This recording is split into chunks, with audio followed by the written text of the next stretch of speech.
What's going on, Mother Truckers? Hey, you're here. My name's Alex Mai. Welcome to Mother Trucker News.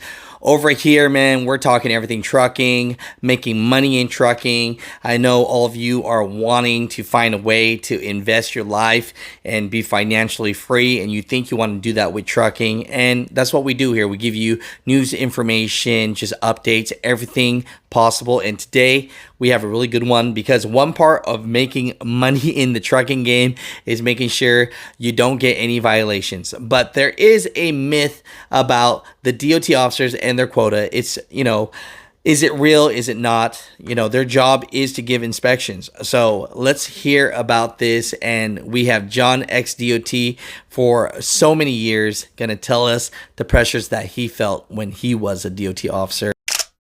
What's going on, Mother Truckers? Hey, we got a great video for you today. We got my man John back in the house.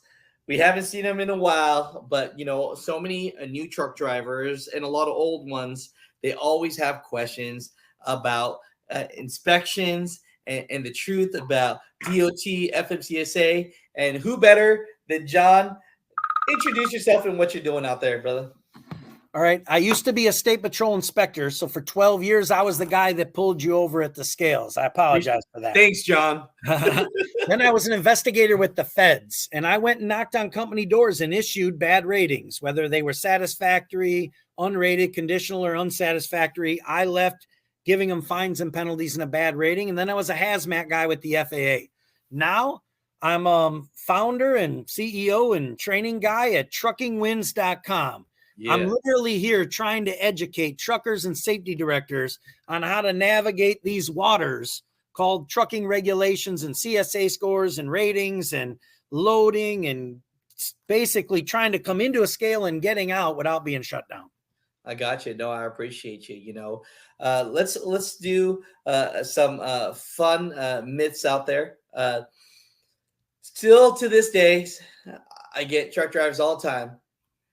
They get that light, then they got to go through that inspection, and then they just promise tooth and nail that these DOT officers aren't doing it always for safety, but they're doing it for a quota. And we're in 2022 now. I mean, there has to be a myth, right? Is there still a quota, honestly, knowing that you've done this for so many years? Well, I mean, every state is different, right? But yes, every manager of every inspector oversees their performance. If you go to work at 6 a.m. and you go home at 2:00 p.m. and you didn't pull over one truck, they're going to be like, what did you do all day? So of course you have to pull over vehicles if you're an inspector. Now, let's say I'm an inspector and I pull over 10 trucks in a row and I don't find nothing wrong on all 10. You pull over 10 trucks and you average 3 or 4 violations per truck. What are they going to say about me? They're going to say, John, how do you pull over all these trucks? You never find nothing wrong. So there is internal pressure to pull trucks over and find violations, right? Absolutely. That's so great, and you think about that as just outside the box, you're looking at it, but when you get inside the box, the pressure of doing your job is as a DOT officer to pull over trucks to see if they're safe or not. And if you pass every single truck, you actually get hurt for that. I mean, have you ever in your own personal experience had your boss say, hey, John, you pulled over a lot of trucks today and you didn't give one violation? No, the only thing I ever got is sometimes they would say, how come you didn't do enough inspections today? Right? So I always had this rule: 4 inspections a day keeps the sergeant away. If I go too many days in a row where I only do 2 or 3, my phone might ring and be like, John, you only did 2 inspections yesterday, 2 the day before, and 3. So 4 inspections a day keeps the sergeant away. And in the state I worked in, they had something called contacts, and you needed 1 contact every 45 minutes. That's kind of the gauge they wanted to see. So if I had an inspection with no violations, that was 1 contact. If I had an inspection and it had 3 violations, that's 4 contacts, 1 for the inspection and 1 for each violation. So I might clear myself for 2, 3, 4 hours if I find 3 things wrong.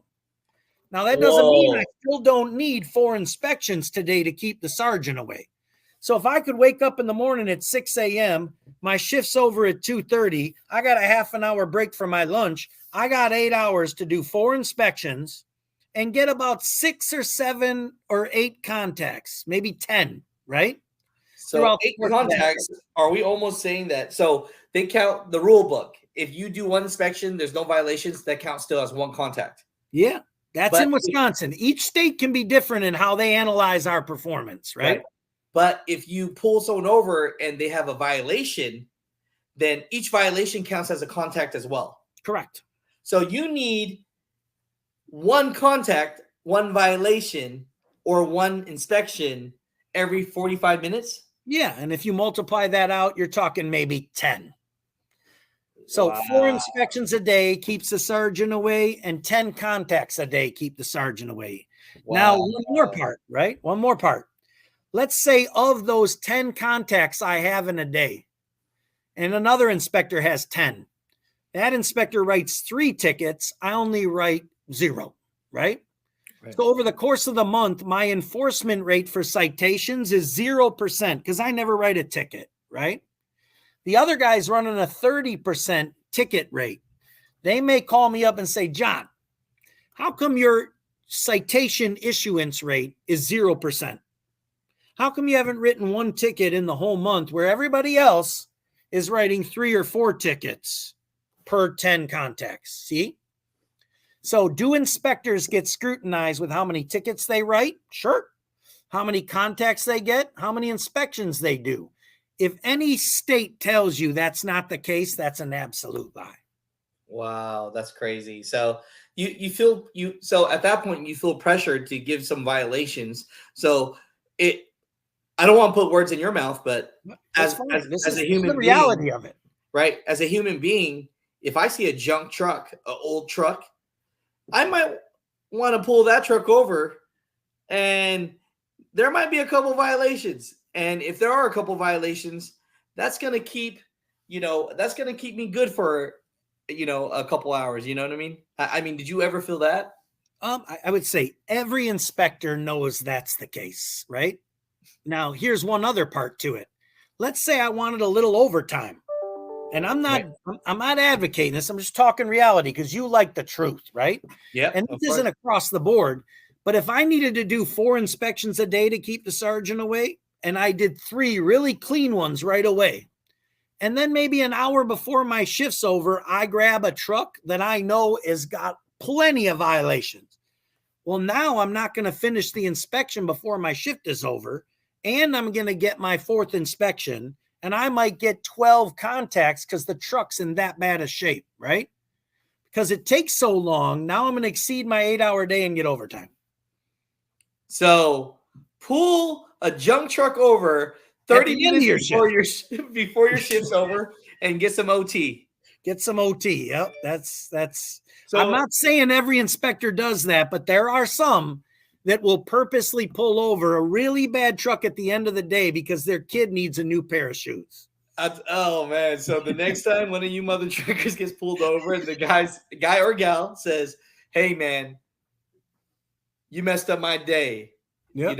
I'm supposed to be off in 30 minutes. Now I got to sit here and give you all this paperwork and violations. Yeah. He knows what he's doing. Yeah. So here's another one. You ready? Let's say you do a real bad truck at the beginning of your shift, and then you sit around on TikTok all day long. Yeah. And then all of a sudden you've got 2 hours left and you still need 3 inspections because you only did 1 today. Yep. Are you going to pull over really pretty trucks with no violations to get a few more inspections because 4 inspections a day keeps the sergeant away? Sure. So now I'm not looking for the bad truck. I'm looking for the guy with the pretty truck with no violations, because I need to get more inspections at the end of my shift because I didn't do anything all day long. Gotcha. So that's a good strategy. So pretty much you get the junk truck at the beginning of the day. You got all your violations or contacts that you needed. Yeah, you build up a little bit of buffer room. Exactly. And then at the end of the day, you got to still kind of show you did something. So right before you go, you get that clean 389 that's going to a truck show. Yeah. Exactly. And you go, hey, man, Good job. You know, and here's what you have to do. Let's defend law enforcement a minute. These inspectors, Let's defend them. Right? The federal government does not pay the states all this grant money to hire inspectors to go inspect trucks, and every truck is 100% perfect, right? If there's violations there, they're going to document them, right? Now, they also don't pay inspectors to sit around on TikTok all day long. They pay them to inspect trucks. So no one can get mad because inspectors actually inspect trucks. No one should really wonder, why do they do 4 a day? Because they have to do something. They can't just sit around and do nothing, right? That's your job. But sometimes it feels like it's us against them, right? Right. Sometimes there are inspectors. Now, it's in the minority. They will push the envelope and write you up for stuff that maybe they shouldn't, right? So an example would be this. I had a trucker a week ago, and they were pulled over. They broke down on the side of the road, and they're supposed to turn their flashers on immediately, and you have 10 minutes to put out your warning triangles, right? That's what the law says. Then when you place the triangles, you turn your flashers off. So I'll repeat it again. You break down on the side of the road. Within 10 minutes, you need your triangles out. You have to turn on your hazards while you put them out. Once they're out, you turn your hazards off. An inspector wrote them up for no hazards on and no triangles. You can't be written for both at the same time. It says you turn your hazards on until you place your triangles, then you turn your hazards off. There's nowhere in that sequence that says you need both of them on at the same time, right? Gotcha. So that inspector should have picked one over the other, but maybe he wanted 2 contacts, right? I hear what you're saying. The law didn't support both violations. So I had to do a data queue on the federal system and say, hey, section 392.22 in the reg book right here says that you need your hazards on, and then you need to place your triangles, and then you need to turn your hazards off. I didn't do either, but you can't write me for both at the same time. So, officer, pick one, right? I love it. And I won that data queue. I got one of the 2 removed. Now, interesting, the CSA score for one is worse than the other. So you pick the one with the lower CSA score and ask that one to stay. I love it. I love it. I love it. No, overall, I appreciate you. It's one of those things where truck drivers, just remember as well, law enforcement, when they are applying for the job to be a DOT officer, their job is to check vehicles. So they really are just doing their job. Now, just like John says, now, are they feeling pressure sometimes to do more trucks or try to find violations? It sounds like the middle of the line, a little bit of yes and no. And so just remember that. But hey, for all the ones that are wondering if truck driver or DOT officers have a quota, well, we'll just stay with 4 inspections a day, keep the sergeant away. One more thing I want to tell you too. It just popped into my head. Yeah. There's some internal pressure amongst inspectors. Get it? Let's say 4 inspections a day keeps the sergeant away, and everybody's running about 10 contacts a day, and everybody's kind of in that middle ground that makes the state happy, and they're plugging away every day and doing their thing. Then you get this young inspector that comes out, and he's doing like 8 inspections a day, one after another, 20 contacts a day. What's the sergeant going to start saying? Hey, man, you more like this guy, right? Yeah. So the inspectors that are veterans will start to put a little bit of pressure on these new inspectors to say, slow down, buddy. You're making us all look bad. So it kind of goes both ways. These quotas can force some inspections and violations, but it can also force really high, young, aggressive inspectors to tone it down a little bit over time. I hear you. No, I appreciate that. Pretty crazy, everybody, man. Pretty crazy thought there. Yeah. I love it, man. Show the back of your wall. Trucking wins. Right. So there you go. You wanna engage with John Seidel and learn all about personal conveyance, split sleeper, how to do an inspection. Not these boring videos your companies give you, but actually interactive ones where it's straight to the point and it tells the truth about all of it.